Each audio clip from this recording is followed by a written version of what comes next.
Students, कैसे हो आप सब। उम्मीद करता हूँ आप और आपकी जो स्टडी है वो बहुत अच्छी चल रही है। आज की वीडियो में हम क्लास 10 चैप्टर नंबर 13 स्टैटिस्टिक्स के अंदर एक्सरसाइज 13.3 को स्टार्ट करने वाले हैं। अब बेसिकली जो 13.3 है, अगर आपने इस चैप्टर का रोड मैप देखा जो मैंने आपको स्टार्टिंग में बताया था, तो ये 13.3 जो है ये बेसिकली मीडियन के ऊपर बेस्ड है। तो मैंने आपको बेसिक्स वाली वीडियो में सब कुछ बता दिया था कि मॉड क्या होता है, मीन क्या होता है, मीडियन क्या होता है। बट मीडियन को स्टार्ट करने से पहले मुझे लगा कि कुछ बातें यहां पर करनी जरूरी हैं, ठीक है, क्योंकि ना मीडियन के कुछ क्वेश्चंस जो हैं वो थोड़े से कॉम्प्लिकेटेड होते हैं और आपको ऐसी किसी भी प्रॉब्लम का सामना ना करना पड़े। तो मैंने एक छोटी सी इंट्रो बनाई है ताकि आप मीडियन के क्वेश्चंस को किस तरह से हम सॉल्व करेंगे या मीडियन के क्वेश्चन किस तरह से पूछे जाते हैं, तो मैंने मतलब थोड़ा सा आपको बताने की कोशिश की है। ये मीडियन का formula L plus N by two minus C F upon F into H. अब इसमें जो नया वर्ड है फॉर्मूला में वो है सी एफ। सी एफ का मतलब होता है कम्युलेटिव फ्रिक्वेंसी, ठीक है। मतलब कम्युलेटिव फ्रिक्वेंसी होती है, मैं आपको बेसिकली क्वेश्चंस में ज़्यादा अच्छे से समझा पाऊंगा, बट एल लोअर लिमिट होता है, नंबर ऑफ ऑब्जर्वेशन, ये सब कुछ मैं आपको बाद में बता दूंगा। मीन यहाँ पर बात करते हैं मीडियन। अब मीडियन में ना बेसिकली हमने टेबल बनाया है लेस देन या बिलो डाटा मोर देन। मतलब कई बार ना पेपर में क्वेश्चंस में आपको ये आएगा कि less than 10, less than 20। Normally जो डाटा होता है हमारे सामने, नॉर्मली जो डाटा होता है वो इस तरह से होता है 0 से 10, 10 से 20, 20 से 30, ठीक है। हमने ऐसा ही डाटा किया है। बट कई बार पेपर में आपको क्वेश्चन ऐसा आएगा, वहाँ पर लिखा होगा बिलो 10, बिलो 20, बिलो 30 या मोर देन 10, मोर देन 20। तो ऐसे डाटा को किस तरह से हम हैंडल करेंगे, तो मैंने वही बताया कि मीडियन में आपको इस दो तरह के डाटा भी आ सकते हैं। Any question with any of these two datas, then in that question cumulative.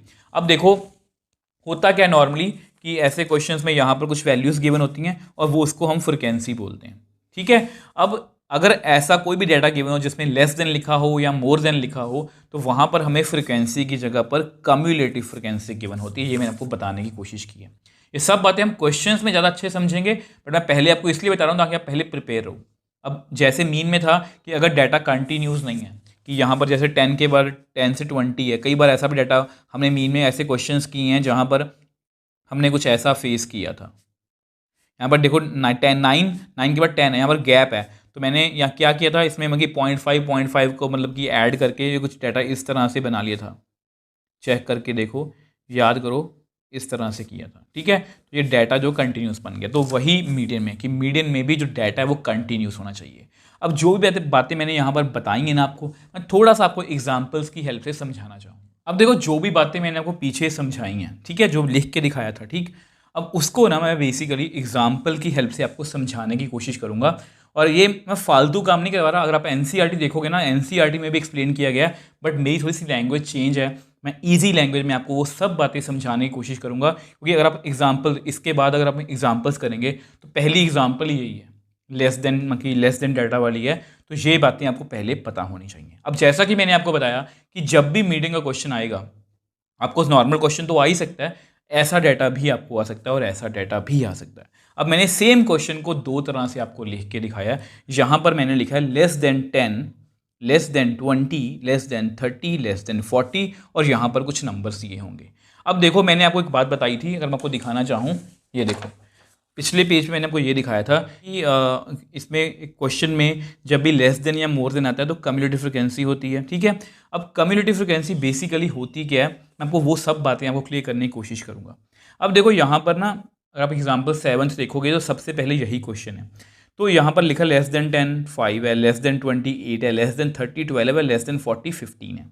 इसका मतलब क्या है, हमें कैसे पता लगेगा? देखो इस पर आप ध्यान रखोगे कि जब भी ये वाला डाटा है या ये वाला डाटा है, तो यहाँ पर जो भी नंबर्स लिखे हैं जो आपको फ्रिक्वेंसी की तरह भी लग सकते हैं, क्योंकि नॉर्मल जो डाटा होता है वो हमारे पास कुछ इस तरह से होता है 10 से 20, 20 से 30, यहाँ पर कुछ नंबर्स लिखे रहते हैं, कुछ भी हो सकता है। अब हमें क्या पता कि वो फ्रिक्वेंसी है या कम्युलेटिव फ्रिक्वेंसी है। तो अगर यहाँ पर लेस देन लिखा है या मोर देन लिखा है या बिलो लिखा है, ऐसा कुछ भी लिखा है, तो ये कम्युलेटिव फ्रिक्वेंसी है। तो बेसिकली कम्युलेटिव फ्रिक्वेंसी होती क्या है, ये सभी नंबर्स को मतलब कि ऐड आगे की आगे ऐड करते रहते हैं। जैसे 1 में ऐड किया तो 3 आ गया, 3 में 5 ऐड किया 8 आ गया। ध्यान से देखो यहाँ पर लास्ट में 15 है, यहाँ पर पहले 15 है। चलो वो सब बातें क्लियर करने की कोशिश करूँगा। तो अगर ये डाटा आ जाए तो इसको सॉल्व कैसे करेंगे, तो मैंने नीचे टेबल बनाया हुआ। तो यहाँ पर हम लिखेंगे, देखो इसका मतलब है लेस देन 10, इसको मैं लिखा है 0 to 10, 10 to 20, लेस देन 30 को 20 से 30, लेस देन 40 को 30 से 40। आपके मन में ये क्वेश्चन भी आ सकता है कि सर लेस देन 10 है तो 5 से 10 क्यों लिखा, या 8 से 10 क्यों लिखा, आपने 0 से 10 क्यों लिखा, क्योंकि यहाँ पर डिफरेंस अगर आप देखो तो 10 का डिफरेंस है, तो इसलिए मैंने 0 से 10 लिया। ठीक है, अब देखो लेस देन 10 है तो 5, मतलब कि ऐसे बंदे कितने हैं 5, मान लो डाटा कुछ गिवन है, लेस देन 10 5, मतलब कि जिनके मार्क्स 10 से कम आए हैं बच्चों के, ऐसे बच्चे कितने हैं 5। लेस देन 20 ऐसे बच्चे कितने हैं 8। अब इनमें वो बच्चे भी आ जाएंगे जिनके 10 से, मान लो लेस देन जिनके 10 है, जिनके मार्क्स 5, मतलब कि मान लो उसके लेस देन 10 जिनके मार्क्स 10 से कम है, मान लो किसी के 1 है, किसी के 2 हैं, किसी के 3 हैं, किसी के 4 है, ऐसे बच्चे कितने हैं 5 हैं। तो लेस देन 20 में 19 भी आएगा, 18 भी आएगा, 1 भी आएगा, 2 भी आएगा, 3 भी आएगा। तो ये जो नंबर्स हैं ये दोबारा काउंट हो गए, इसलिए हम क्या करते हैं 8 में से 5 को माइनस करते हैं, मतलब लेस देन 10 वाले माइनस कर दो तो कितने बच गए 3। सेम वे से लेस देन 30 में 12 में से 8 माइनस कर दो 4 आ गया। लेस देन 40 में 15 में से 12 माइनस कर दो 3 आ गया। और अगर आप इनका ये जो हमारे पास डाटा आया ये क्या है अब फ्रिक्वेंसी, और पेपर में आपको ये क्वेश्चन भी आ सकता है क्यूमुलेटिव फ्रिक्वेंसी से दूसरी फ्रिक्वेंसी लिखना। तो 5 3 4 चेक करो, 5 और 3 8, 8 और 4 12, 12 और 3 15, इसका सम हमेशा 15 आएगा जो यहाँ पर लिखा है।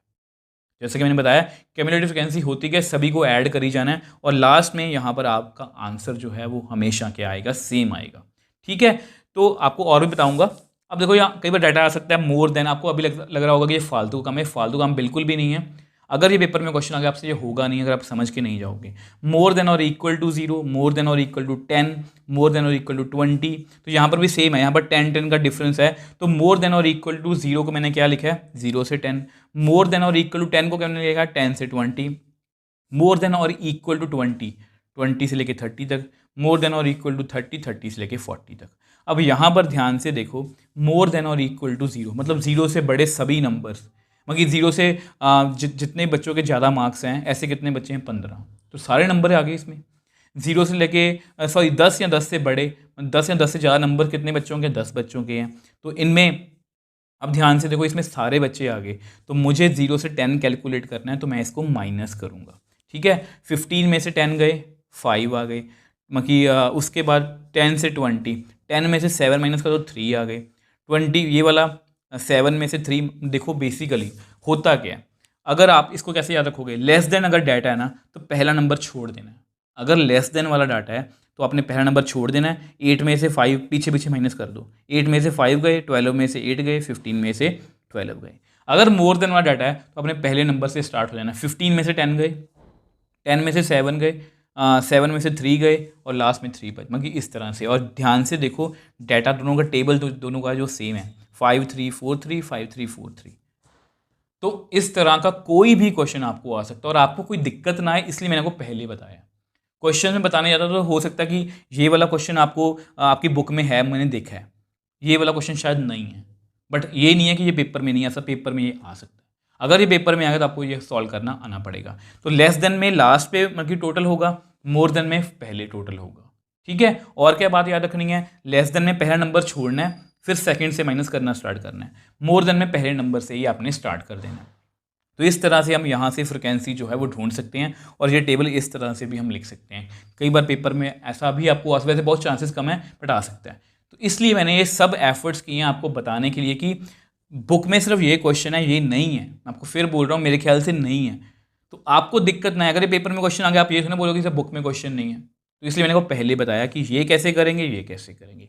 आई होप ये आपको क्लियर है। अगर वो फिर भी कोई डाउट है, देखो अगर आप ये करके जाओगे ना, बिलीव मी, जब पहली एग्जाम्पल आप करने बैठोगे आपको समझ में आएगा। अभी आपको 50% समझ में आया होगा, मैं ये नहीं बोल रहा सारा समझ में आ गया, बट 50% अगर आप समझ लेके जाओगे आगे, आपको आगे का क्वेश्चन जो जब हम एग्जाम्पल्स करेंगे आपको 100% समझ में आएंगे। फिर भी कोई डाउट है मुझे नीचे कमेंट बॉक्स में लिख सकते हो, मुझे इंस्टाग्राम टाइम पर मैसेज भेज सकते हो, मैं हमेशा आपका रिप्लाई करता हूँ। अगर आपको वीडियो थोड़ी सी भी हेल्पफुल लगे तो वीडियो को लाइक कीजिए, शेयर कीजिए और इस चैनल को सपोर्ट कीजिए।